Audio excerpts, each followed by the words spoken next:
안녕하세요. 오늘 저희가 좀 깊게 파볼 자료는 토마스 마이어의 근막경선 해부학 강연인데요. 이게 우리 몸, 특히 근육이랑 둘러싼 근막 있잖아요. 이걸 이해하는 방식을 뭐랄까 좀 새롭게 보는 그런 관점을 제시하더라고요. 단순히 근육 하나하나 떼서 보는 게 아니라 우리 몸이 진짜 어떻게 하나로 연결돼서 기능하는지 그 핵심을 좀 같이 들여다보겠습니다. 자, 시작해볼까요? 네, 이 자료는 진짜 핵심이 패러다임의 전환 같아요. 그러니까 전통적인 해부학은 몸을 약간 기계 부품처럼 봤다면요, 마이어는 관계랑 연결성, 여기에 완전 주목하는 거죠. 그리고 그 중심에 바로 근막이 있는 거고요. 사실 오랫동안은 그냥 뭐 근육 쌓는 포장지 그 정도로만 생각했었죠. 아, 맞아요. 저도 그렇게만 알고 있었는데 근데 마이어가 보니까 이다롤프나 모시 펠덴크라이스 같은 선구자들 영향을 받았다고 하더라고요. 특히 그 건축가 버크민스터 풀러의 텐세그리티 개념, 여기서 영감을 많이 받았다는 게 좀 인상 깊었어요. 텐세그리티, 이게 정확히 어떤 개념이고 몸이랑은 구체적으로 어떻게 연결되는 걸까요? 그냥 영감 정도가 아니라.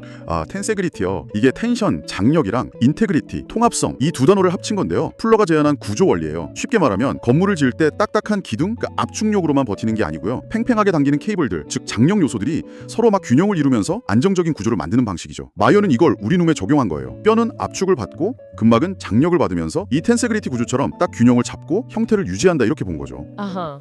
기존의 지렛대 원리로만 설명하던 거랑은 완전히 다른 접근인 거죠. 아, 그렇군요. 그러니까 몸을 그냥 딱딱한 뼈대 구조물이 아니라 뭐랄까 서로 당기는 힘으로 균형 잡는 좀 유연한 텐트, 그런 구조로 본다는 거네요. 훨씬 역동적인데요. 그래서 근막이 단순 포장지가 아니다, 이렇게 강조하는 거군요. 그럼 구체적으로 어떤 중요한 역할들을 하는 거예요, 근막이? 네, 맞아요. 단순 포장지가 절대 아니죠. 만약에 우리 몸에서 근막을 싹 다 제거한다고 상상해보면 글쎄요, 아마 몸이 형태를 못 잡고 바닥에 그냥 흘러내리는 커스터드 푸딩, 그런 비유가 있을 정도예요. 와, 커스터드 푸딩이요? 네, 그만큼 모든 세포를 지지하고 몸 전체의 형태를 잡아주는 진짜 필수적인 구조물인 거죠. 그리고 또 중요한 게 근막이 그냥 구조만 잡아주는 게 아니라 신경이나 혈관처럼 정보를 전달하고 조절하는 역할도 한다는 거예요. 특히 우리 몸이 공간에서 어떤 자세인지, 어떻게 움직이는지에 대한 정보 있잖아요. 그 고유 수용성 감각, 이걸 뇌로 전달하는 아주 중요한 통로이기도 하고요. 그래서 근육이랑 너무 밀접해서 사실 분리하기가 어렵다. 그래서 근근막, 마이오패시아라고 부르는 게 더 정확하다는 거죠. 아, 근근막. 네. 해부 실습 때 보면 근육 사이 근막이 정말 약간 솜사탕처럼 보이잖아요. 되게 연해 보이고, 근데 실제로는 엄청나게 질기고 강하다, 이런 묘사도 있었어요.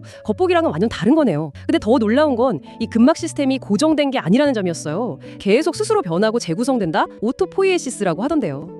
어떤 자세를 주로 취하는지, 또 외부에서 어떤 힘이 가해지는지에 따라서요, 스스로 계속 구조를 바꿔나가요. 살아있는 조직인 거죠, 정말. 예를 들면 근육이 딱 수축해서 부풀어 오를 때 있잖아요. 그때 근막이 이걸 탄력적으로 꽉 감싸 안아요. 그러면서 장력을 만들어내고요. 이 과정에서 근육이 내는 힘을 좀 더 효과적으로 전달하고 심지어 증폭시키는 역할까지 해요. 이걸 유압식 증폭이라고 부릅니다. 유압식 증폭이요? 네, 왜 소방 호스 안에 물 압력이 확 높아지면 호스가 팽팽해지면서 물줄기가 더 세게 나가잖아요. 약간 그런 원리라고 생각하시면 쉬울 것 같아요. 와, 그러니까 근막이 그냥 힘을 전달만 하는 게 아니라 힘을 더 세게 만들어주는 역할까지 한다고요? 신기하네요. 그럼 이 자기 형성 능력하고 유압식 증폭 능력, 이게 우리가 평소에 움직이는 방식이나 습관이랑은 어떻게 연결될 수 있을까요? 아까 공간의학이라는 말도 나왔었는데요. 네, 바로 그 지점인데요. 공간의학이라는 게 결국 우리 몸의 구조와 기능이 우리가 공간 속에서 어떻게 움직이고 어떤 자세를 취하는지에 따라 어떻게 영향을 받는지, 이걸 탐구하는 분야거든요. 근막이 스스로 계속 변하고, 오토포이에시스, 또 힘을 조절하고 증폭시킨다, 유압식 증폭. 이 사실은 뭘 의미하냐면요, 우리의 반복적인 움직임 패턴, 예를 들면 잘못된 자세 같은 거요, 이게 실제로 근막의 구조 자체를 변화시킬 수 있다는 뜻이에요.